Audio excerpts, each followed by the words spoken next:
IMC business के माध्यम से तो आप निश्चिंत हो सकते हैं कि आपने एक सही कदम उठाया है। तो आज के इस टॉपिक के दौरान मैं आपसे कुछ चीजों की बात करूंगा, जिससे पहले मैं आपसे बात करूंगा कि डायरेक्ट सेलिंग इंडस्ट्री का विश्व लेवल पर क्या तथ्य है, क्या स्टेटस है, मैं उसकी बात करूंगा। भारत के लेवल पर डायरेक्ट सेलिंग कहाँ जा रही है, क्या हो रहा है, कैसा हो रहा है। साथ ही साथ मैं आपसे ये भी डिस्कस करूंगा कि आईएमसी ही क्यों, आईएमसी बेस्ट चॉइस क्यों। हालांकि आप तो चुन चुके हैं, बट फिर भी अभी आप नए हैं, आप से बहुत सारे लोग पहली बार में दोबारा आए हैं। आप कल हमारी फैक्ट्री और वेयरहाउस में देखेंगे, कुछ ग्लिम्सेस में आपको दिखाऊंगा जो कि आप परोक्ष रूप से देखेंगे, कल आपके पास अपॉर्चुनिटी है कि प्रत्यक्ष रूप से देखेंगे। इस 2 दिनों के दौरान आप इतना कुछ अपने साथ लेके जाएंगे जिससे आपको समझ में आ जाएगा कि आईएमसी से बेहतर इस दुनिया में कोई दूसरी कंपनी नहीं हो सकती। ये मैं आपसे वादा करता हूं।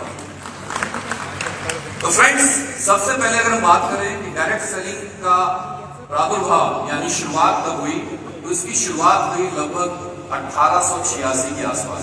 अब आप सोच रहे होंगे कि ये तो लगता है अभी आई है कंपनी, अभी ये इंडस्ट्री चालू हुई होगी, कुछ 1 साल हुए होंगे, कुछ 1 दशक हुए होंगे, कुछ 20-30 साल हुए होंगे, है ना।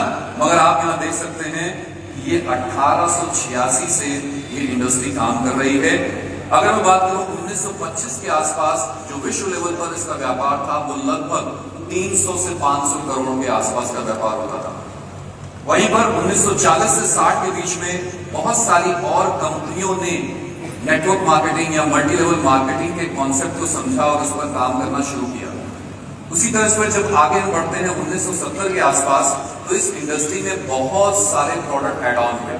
जैसे कि अगर मैं बात करूं तो कॉस्मेटिक के ऊपर बहुत सारी कंपनियां लेके आई इस डायरेक्ट सेलिंग इंडस्ट्री में कॉस्मेटिक के प्रोडक्ट को। इसके अलावा फूड के प्रोडक्ट आए, इसके अलावा वेलनेस प्रोडक्ट इस इंडस्ट्री में इस दौरान इनका इंट्रोडक्शन हुआ। मगर आज अगर आप देखते हैं तो ये कैटेगरी मेजरली वेलनेस कैटेगरी के ऊपर जानी जाती है और वेलनेस में सबसे बड़ा व्यापार करती है, जो भी आप आगे देखेंगे। 1990 से 96 के दशक में इंडियन डायरेक्ट सेलिंग इंडस्ट्री का गठन हुआ भारत में। पॉलिसी दौरान कुछ कंपनियों ने अपने ऑपरेशन शुरू किए और 2017 में ये सफर चलते चलते 10,000 करोड़ के आंकड़े को पार कर गया। आप देख सकते हैं ये है एक छोटा सा इवोल्यूशन, जहां पर ये इंडस्ट्री कब से शुरू हुई और कहां तक अभी पहुंची है। अगर मैं कुछ पिछले सालों के आंकड़े की आपसे बात करूं तो 2020 में 170 यूएस डॉलर बिलियन में बात कर रहे हैं, 170 बिलियन यूएस डॉलर का कारोबार हुआ। 21 में 173.4 बिलियन यूएस डॉलर का कारोबार हुआ। 22 में 171.6 और वहीं पर 2023 में 167.7। अब क्योंकि बिजनेस है, उतार चढ़ाव चलते रहते हैं इंडस्ट्री में, मगर मोटा मोटा अगर इस आंकड़े को आप देखें तो ये लगभग 13 से 14 लाख करोड़ रुपए का व्यापार है जो इंडस्ट्री करती है। 13 से 14 लाख करोड़ रुपए। आप सोचिए कितने जीरो होंगे, जरा लगा करके इसको लिखने की कोशिश कीजिएगा, शायद पढ़ने में भी 2-4 जीरो आप गड़बड़ा जाएगा, है ना। इतनी बड़ी इंडस्ट्री है जो ये 2023 तक कारोबार कर रही है। हर साल का कारोबार लगभग 13 से 14 लाख करोड़ का हो रहा है। और ये आंकड़ा बताता है कि ग्लोबली अगर देखा जाए तो कौन कौन से एरिया हैं, कौन कौन सी कंट्री है या कौन कौन से सब कॉन्टिनेंट है जहां पर बिजनेस सबसे ज्यादा हो रहा है। तो मजे की बात यह है कि जिस कॉन्टिनेंट में, जिस एरिया में हम बैठते हैं, जिसमें हम आते हैं, एशिया पैसिफिक, वो नंबर 1 कारोबार करता है। यानी लगभग 40 से 42% इस कारोबार का 13-14 लाख करोड़ रुपए का कारोबार हमारे रीजन से होता है, जिसमें भारत भी आपका आता है। तो इस तरीके से ये इसका डिस्ट्रीब्यूशन है। सेकंड नंबर पर अमेरिका आता है, देन यूरोप है और उसके बाद अफ्रीका और मिडिल ईस्ट का आता है। तो ग्लोबली भी अगर आप देखें तो भारत या भारत के आसपास की जो कंट्रियां हैं वो ज्यादा इस इंडस्ट्री में काम करती है। फ्यूचर की थोड़ी बात करते हैं। ये तो अभी हमने देखे कि अभी तक क्या चल रहा है, आगे क्या पोटेंशियल है। तो जैसा मैंने अभी आपको बताया कि 2023 में लगभग 167.7 बिलियन यूएस डॉलर का कारोबार हुआ। मोटा मोटा ये 14 से 14.5 लाख करोड़ रुपए का कारोबार हुआ, जो कि माना जा रहा है, एस्टिमेट लगाया गया है कि 2031 तक ये डबल से ज्यादा हो जाएगा। यानी 368.11 बिलियन यूएस डॉलर का हो जाएगा। ये लगभग 30 लाख करोड़ रुपए को क्रॉस कर जाएगा। सोचिए, मतलब अभी जितना कारोबार हो रहा है उसका क्या होगा, डबल हो जाएगा। तो कुछ लोग आप में से ये सोच रहे होंगे कि अरे तो मैंने अभी देखे बहुत सारे लीडर यहाँ पर, बहुत सारे क्राउन प्रेसिडेंट लीडर, बहुत सारे डायरेक्टर क्राउन प्रेसिडेंट लीडर, बहुत सारे कोहिनूर क्राउन प्रेसिडेंट लीडर, यार मुझे लग रहा है मैंने थोड़ा लेट कर दिया। हेलो, लग रहा होगा ना, शायद मैंने इनके समय में 2007 में ज्वाइन कर लिया होता तो ज्यादा अच्छा होता। चलो 7 में नहीं किया होता तो 10 में कर लिया होता, 10 में नहीं किया तो 12 में कर लिया होता, 12 में नहीं किया तो 14 में कर लिया होता। भाई आज मैं यहाँ कहीं पहुंच गया होता। बट निश्चित रहें, जितना कारोबार इतने समय में हुआ है, अगले कुछ ही सालों में वो डबल होने वाला है। यानी आप में से हर व्यक्ति जो इस हॉल के अंदर बैठा है, इस प्रोग्राम में बैठा है, वो सारे के सारे क्राउन प्रेसिडेंट से ऊपर का निकल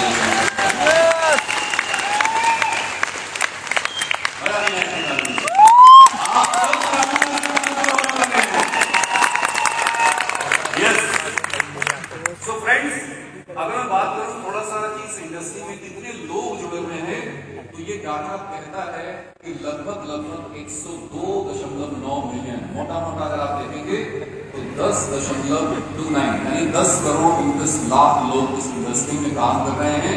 और वहां पर अगर देखें तो यहाँ पर पुरुषों का आंकड़ा है 28% और महिलाओं का आंकड़ा है 71%। इंडस्ट्री में जो असली परचम लहरा रहे हैं वो हमारी सारी महिला शक्ति अपना परचम लहरा रही है। तो कितनी महिला शक्ति यहाँ पर एक बार जरा देखना चाहूंगा, प्लीज अपनी जगह खड़े हो सकते हैं तो एक जोरदार ताली होनी चाहिए हमारी सारी महिला शक्ति के लिए। तो आप ही ने इस इंडस्ट्री का दारोमदार कह सकता हूँ, इस इंडस्ट्री को है अपने हाथों में ले रखा है। Thank you so much, please बैठिए। सो फ्रेंड्स, अगर मैं बात करूं, अब आइए भारत में थोड़ा बात करते हैं। ग्लोबल लेवल पर हमने कुछ डेटा देखा। भारत की अगर बात करें तो पिछले कुछ 4-5 सालों का डेटा मैं आपसे शेयर कर रहा हूँ। 4 सालों में अगर आप देखें तो 2019-20 में लगभग 16,776 करोड़ की इंडस्ट्री थी और 2022-23 में इंडस्ट्री 22,000 करोड़ 21,282 करोड़ के आसपास क्लोज है। तो अगर मैं इसकी कंटिन्यूअस एवरेज ग्रोथ रेट देखूं तो लगभग ये इंडस्ट्री में अगर हम बात करें तो बहुत हेल्दी ग्रोथ मानी जाती है, क्योंकि 8.3% हर साल एवरेज ग्रोथ से ये इंडस्ट्री ग्रो कर रही है। यानी हम सब देखें तो हमारा भविष्य बहुत ही उज्जवल है, भविष्य बहुत ही सुनहरा है। पिछले कुछ सालों में देखा गया है कि भारत ने भी इस इंडस्ट्री में लेवल के पायदान पर तरक्की की है अभी भी। अच्छा मुझे ये बताइए, विश्व भर में इस इंडस्ट्री के लिए, उससे पहले एक सवाल पूछता हूं, इस इंडस्ट्री का रॉ मटेरियल कौन है? आदमी। हेलो, आप जोर से बोलिए, सही बोल रहे हैं आप सब।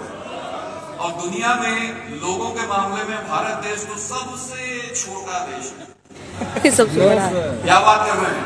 सबसे बड़ा नहीं, हम लगातार उसको नंबर 1 बनाने में लगे हुए हैं, है ना? और इस नंबर 1 की रेस में हम कई बार आगे भी हो चुके हैं। यस और नो? तो सोचिए, इतनी बड़ी जनसंख्या वाला देश और नंबर कौन सा है? कितने लोग अच्छा लग रहा है? चलो बाहर में तो बहुत अच्छा लग रहा है।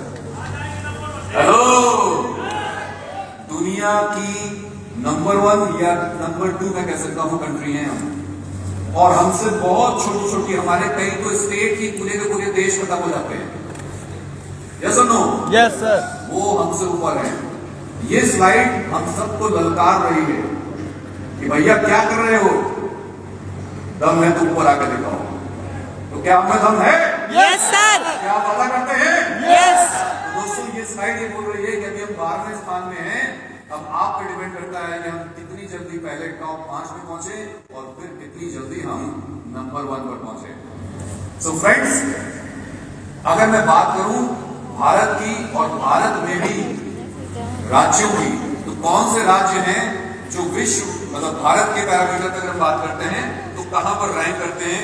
तो लास्ट में 5वें चलते हैं कर्नाटका है, फिर 4थे नंबर पर बिहार है, फिर 3रे नंबर पर उत्तर प्रदेश, वेस्ट बंगाल 2रे नंबर पर और महाराष्ट्र में परचम लहराया हुआ है। तो कितने लोग महाराष्ट्र से हैं? वाह, डॉक्टर अरुण वाजपेयी जी, पवार साहब का पूरा पावर। तो देख रहे हो महाराष्ट्र वाले नंबर 1। कितने लोग वेस्ट बंगाल से हैं? वेस्ट बंगाल, ओ भाई थोड़ा सा पीछे हैं आप, जो लगाइए थोड़ा। उसके बाद उत्तर प्रदेश, भैया नंबर सबसे ज्यादा है, मगर यहां क्या है, थोड़ा जोर और लगाना पड़ेगा। अजी बिहार, भाई कहावत तो यही है, हमारे प्रिंसिपल भी यही बैठे हुए, हाँ बिहार वाले हैं, तो बिहार वाला पावर हम सबको दिखाना पड़ेगा। और उसके बाद कर्नाटका, कितने लोग कर्नाटका से आए हैं? अरे वाह, कर्नाटका की टीम यहाँ मौजूद है, तो जोरदार ताली कर्नाटका टीम के लिए और सभी के लिए। तो फ्रेंड्स, ये अभी का ट्रेंड है, बट आप देख सकते हैं महाराष्ट्र और वेस्ट बंगाल में, वेस्ट बंगाल और उत्तर प्रदेश में बहुत ज्यादा डिफरेंस नहीं है। अगर हम थोड़ा भी और जोर लगाए तो हम सब लोग एक कांटे की टक्कर एक दूसरे को दे सकते हैं, और उधर बिहार भी बहुत ज्यादा पीछे नहीं है, तो हम वहां पर भी जोर लगा सकते हैं।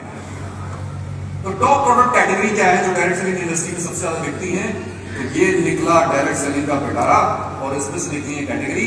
तो आप देख सकते हैं आज इस इंडस्ट्री में जो सबसे ज्यादा परचम लहरा रहा है वो वेलनेस कैटेगरी का है।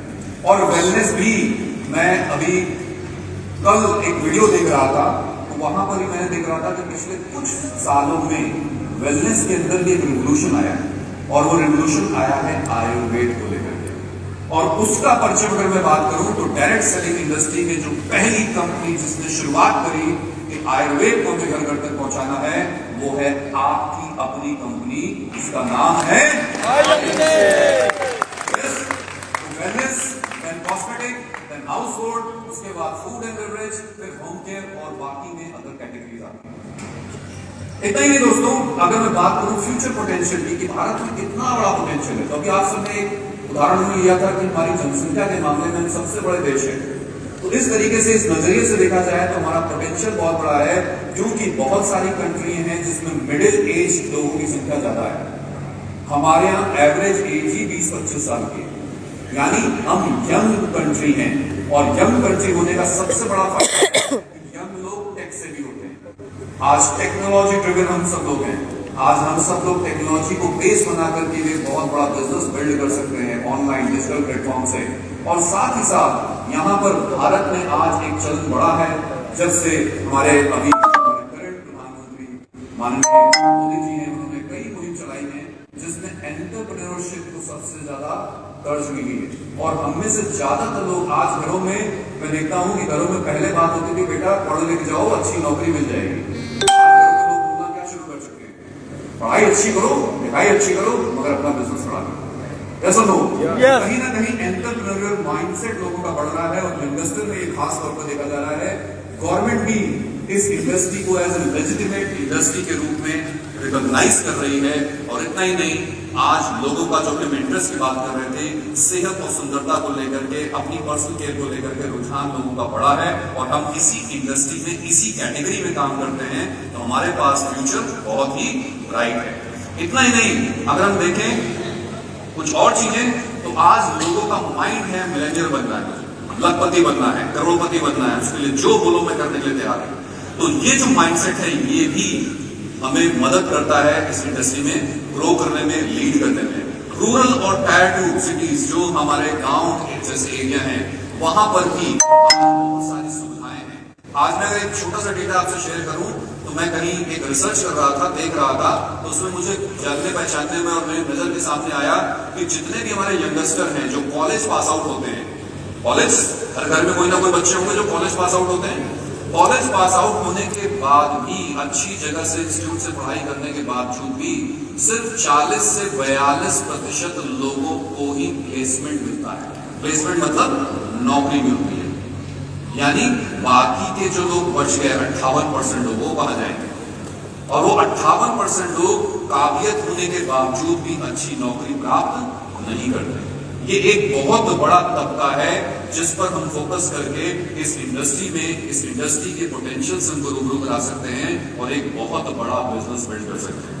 बहुत सारे हमारे यंगस्टर हैं जो गांव से बिलोंग करते हैं, जो पिंडों से बिलोंग करते हैं, जो दूर दराज के इलाकों से बिलोंग करते हैं।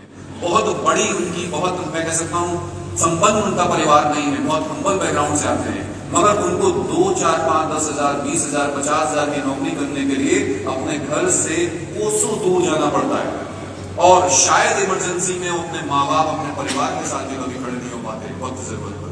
मगर ये एक ऐसी इंडस्ट्री है जो लोगों को मदद करती है कि अपने घर में, अपने परिवार में, अपने रिश्तेदारों, अपने नातेदारों के साथ रहते हुए एक बहुत बड़ा बिजनेस बिल्ड करके एक बहुत शानदार आमदनी जनरेट कर सकते हैं। ये हम सब लोग टैप कर सकते हैं। तो रूरल और टियर 2 टाउन एक बहुत अच्छा मार्केट है। और इसके साथ साथ जो आपकी संस्था है IDS है, जिनके हम गौरवान्वित सदस्य हैं, ये भी आज इंडस्ट्री के साथ, मतलब जो भी हमारे इंडस्ट्री की टॉप मीटिंग्स होती हैं या जो हमारे गवर्नमेंट के जो भी ऑफिशियल्स होते हैं, उनके साथ कंधे से कंधा मिला के काम कर रही है, जिससे कि एक सुगम रास्ता सारे डायरेक्ट सेलर्स के लिए मुहैया कराया जा सके। तो ये बहुत बढ़िया चीज है। मैं भी थोड़े पहले आपसे बात कर रहा था कि